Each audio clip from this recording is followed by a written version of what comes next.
Morning. How's everybody doing? All right.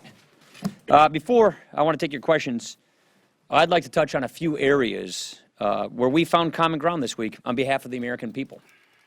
First, with regards to the crisis in Flint, one thing we want to do is make sure that something like this never happens again. So yesterday, the House passed a bipartisan bill that holds the EPA accountable for keeping the public informed in the event of high lead levels. As Chairman Upton said yesterday, this bill should not be necessary, but it is. This is a good first step in our response. Second, we have moved one step closer toward a new round of North Korea sanctions. This is a bill that we first passed in the House last month under the leadership of Chairman Ed Royce.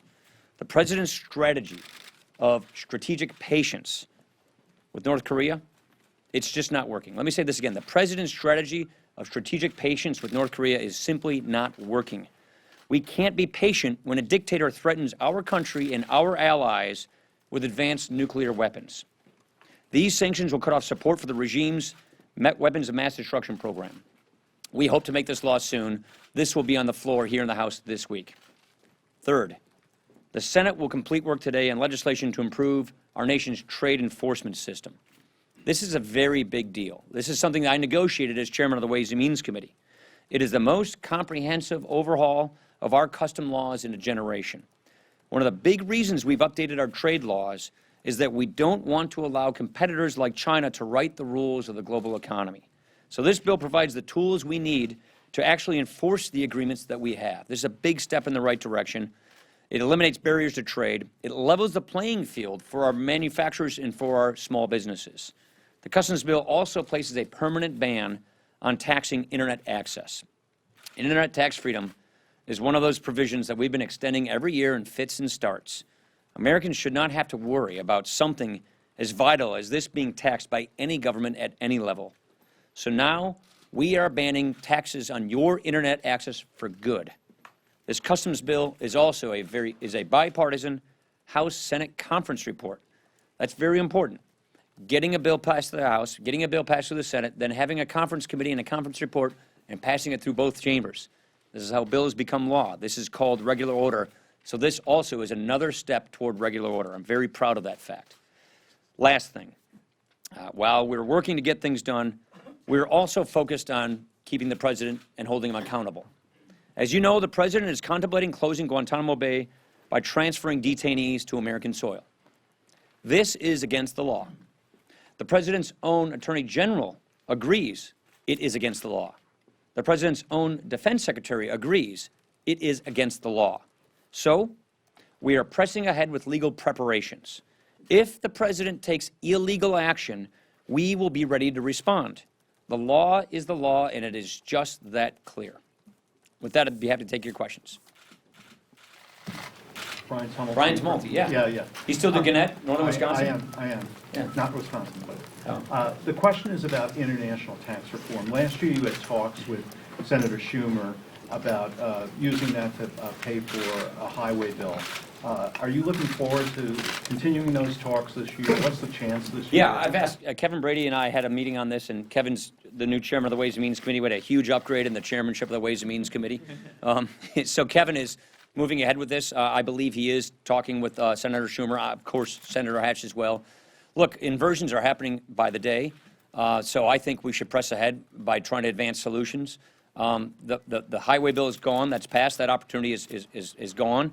I would like to think people would want to fix these international tax law problems for the sake of fixing these international tax law problems, and there should be no other reason but for that it's necessary to get this done. But having said that, I just don't know if the administration will be there at the end of the day, but it shouldn't stop us from trying. So the chairman of the Ways and Means Committee is going to keep pressing ahead on this issue.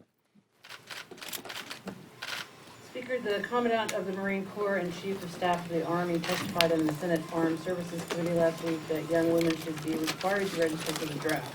Do you, Speaker Ryan, personally support requiring all young women to register for the draft? I'm going to let we're waiting to hear more from the Defense Department on this. The authorizing committee is doing more hearings on this, so I just want to hear what the Defense Department has to say about this before rendering judgment. Regarding the Zika virus, the White House said on Monday that there is a bipartisan push here in Congress for funds to combat the effects of that. Do you expect that to be on the floor soon, and how will that? Yeah, we're move still forward? waiting for the actual submission from the administration. So I've met with our appropriators, I've met with Senator McConnell, he's met with his counterparts, his appropriators over there. They're meeting together. So this is something that we're going to have a briefing with all of our members on Zika virus. So we're getting prepared. We're waiting for the official submission for the administration to then scrub it. But we do anticipate some kind of bipartisan action on this, because this is something this is a problem we want to get ahead of. Will they be offset, those funds? We offset emergency spending. On the budget, you guys are having a family discussion tomorrow on this. You guys had hoped to do the markup in committee when you return, and then get it out on March 3rd to get a jump on appropriations. My question is, how much are you guys willing to wait to settle, or were you at some point? Yeah, I you mean, have we to cut never had bait? a set deadline other than April 15th is the deadline. That's usually when we do it. We want to do it earlier so we can get a jump on our appropriations process, because we're losing those weeks in July. So because of our schedule for 2016, we're trying to get the budget moving earlier. Look, I was the chair of the Budget Committee. I feel very strongly about budgeting. I feel very strongly about getting a real working appropriations process so that we can reclaim the power of the purse. So my views are very well known on this.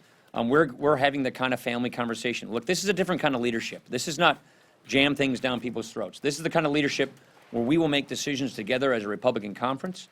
What I intend to do tomorrow is to lay out all of the options and all of the choices and give our members all of the facts so that they can make a well-informed decision, and that's what we're going to do. If it drags past March 3 and. Oh, yeah, March 3. I mean, look, April 15th is the deadline. So if we get ahead of that, we're ahead of the ball.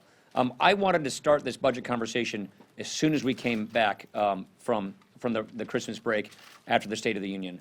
I wanted to start this before we even got the president's budget. So my whole point is to get a jump on the schedule, because we're losing summer weeks because of the conventions. So we're still way ahead of schedule. The last point I'd say is, you know, I've been doing budget conversations with this conference for a long time. This is not a unique situation. This is an annual situation. We're just having this conversation in February instead of having it in March and April.